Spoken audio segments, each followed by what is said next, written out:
अस्सलाम वालेकुम। आज हम ज़मीन और जदाद के मामलात में दो इंतहाई अहम इस्लाहात पर बात करेंगे, रजिस्ट्री और इंतकाल।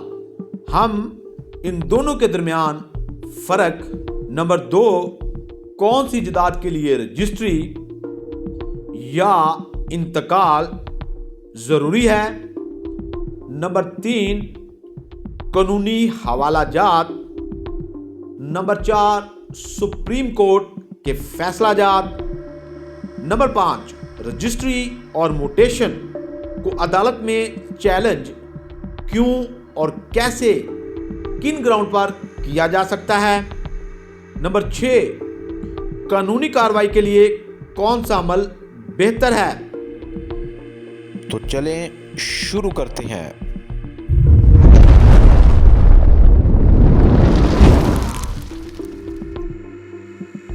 फर्स्ट ऑफ ऑल, रजिस्ट्री क्या है? रजिस्ट्री लफ्ज़ रजिस्टर से निकला है, मतलब कोई चीज रजिस्टर करवाना। मिसाल के तौर पर अगर हम कोई नया मोटरसाइकिल या गाड़ी खरीदते हैं तो उसकी रजिस्ट्रेशन के लिए मुतलका महकमा एक्साइज में जाते हैं। एक्साइज वाले अगर तो मोटरसाइकिल नया हो तो उसके ओरिजिनल पेपर, या हमने किसी शख्स से ख़रीदा हो तो उसका एफिडेविट हमसे मांगते हैं। उसके बाद उसका इंजन नंबर, उसका चेसी नंबर, इवन के उसका जो कलर है वो भी हमसे दरियाफ्त करते हैं। ये तमाम डॉक्यूमेंट वसूल करने के बाद, महकमा एक्साइज की फ़ीस अदा करने के बाद वो चीज़ हमारे नाम पर रजिस्टर्ड हो जाती है। बिल्कुल इसी तरह ज़मीन और मकान की रजिस्ट्री करवाने का मामला है। ज़मीन की रजिस्ट्री में भी हर चीज़ लिखी जाती है जो ज़मीन या मकान से मुतल्लक हो। रजिस्ट्री की तारीफ।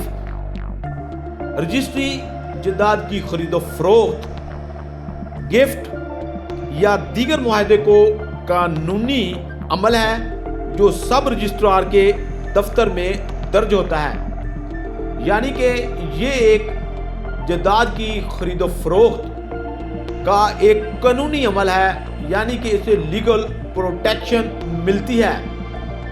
अब रजिस्ट्री को रजिस्ट्रेशन एक्ट 1908 डील करता है।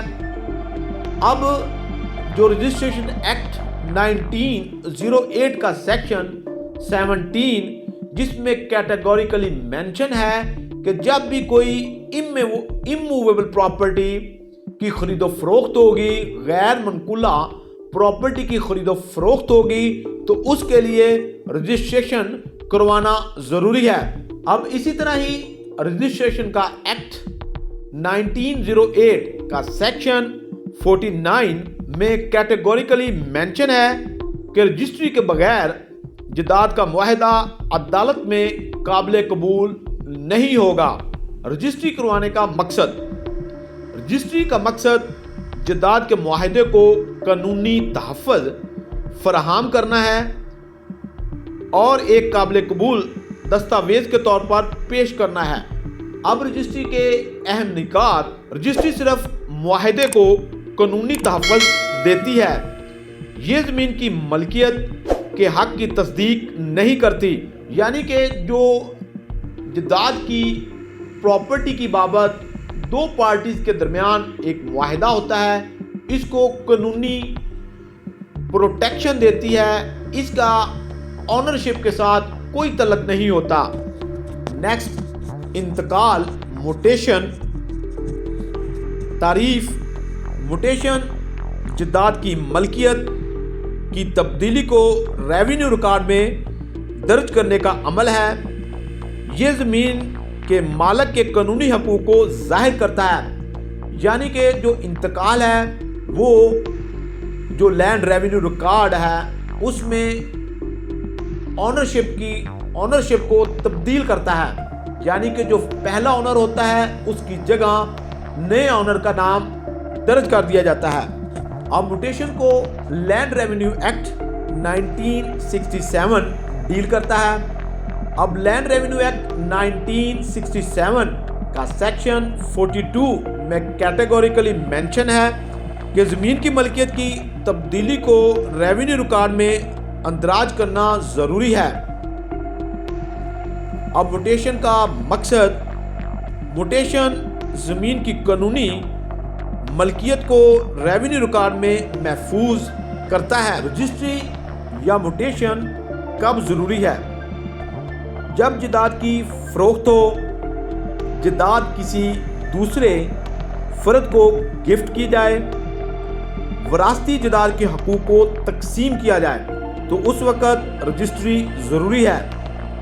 जहाँ तक इंतकाल का तल्लक है, तो इंतकाल ज़मीन की मलकियत को रेवेन्यू रिकॉर्ड में मुंतकिल करने के लिए वरासत, फरोख्त या गिफ्ट के बाद ज़री ज़मीन के रेवेन्यू मामलात के लिए रजिस्ट्री और म्यूटेशन को किन ग्राउंड में पर अदालत में चैलेंज किया जा सकता है? रजिस्ट्री अगर जाली हो, नंबर 2 अगर रजिस्ट्री धोखाधड़ी से करवाई गई हो, नंबर 3 रजिस्ट्री किसी गैर कानूनी मालक के जरिए की गई हो, यानी कि वो ओरिजिनल मालक ना हो और किसी दूसरे फरीक को मालक बनाकर शो करके रजिस्ट्री करवाई गई हो।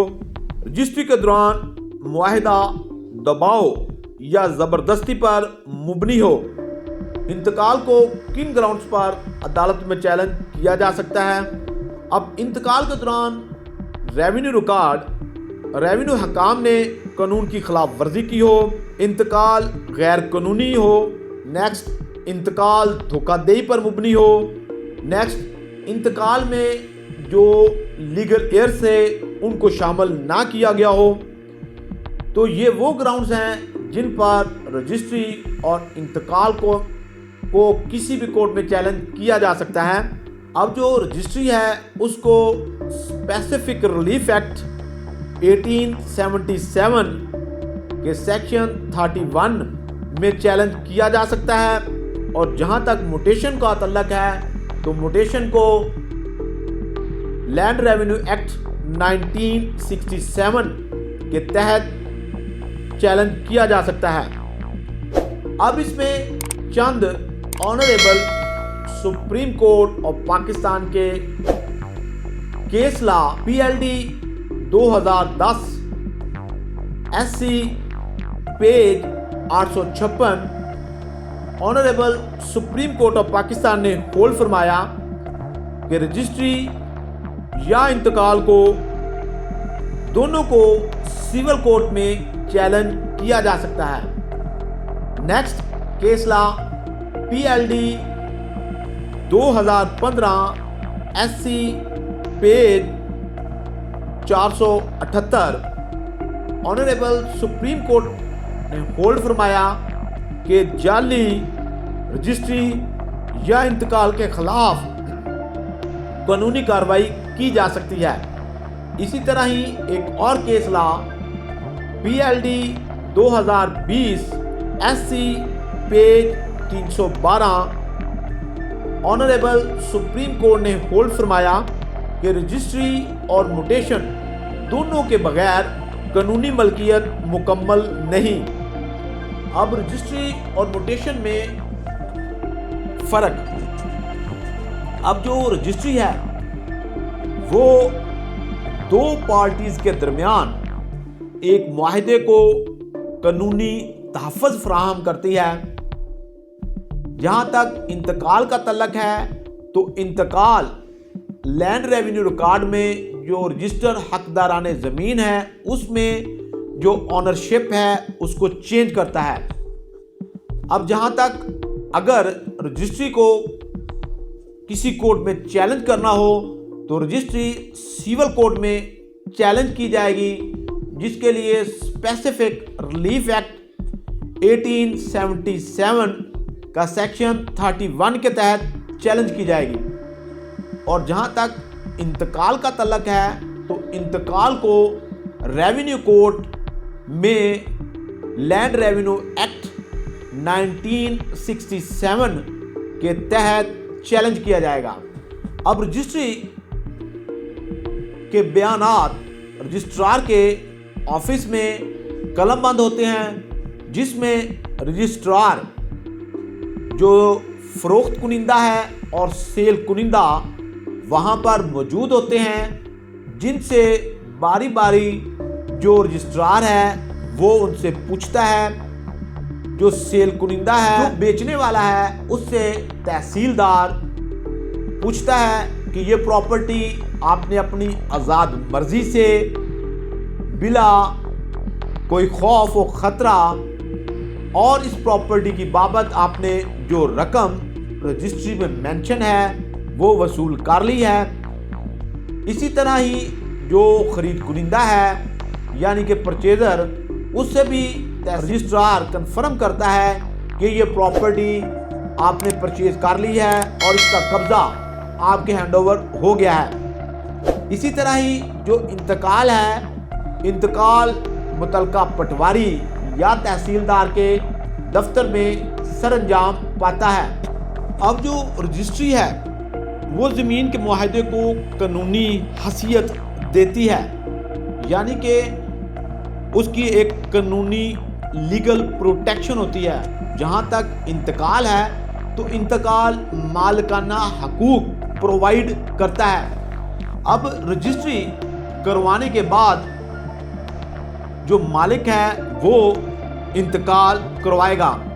जब मालिक जिसने वो परचेज की है वो मुतलका जो पटवारी है उसके पास जाएगा और रजिस्ट्री की कॉपी उसको प्रोवाइड करेगा और साथ जो इंतकाल की फीस होगी वो उसको देगा।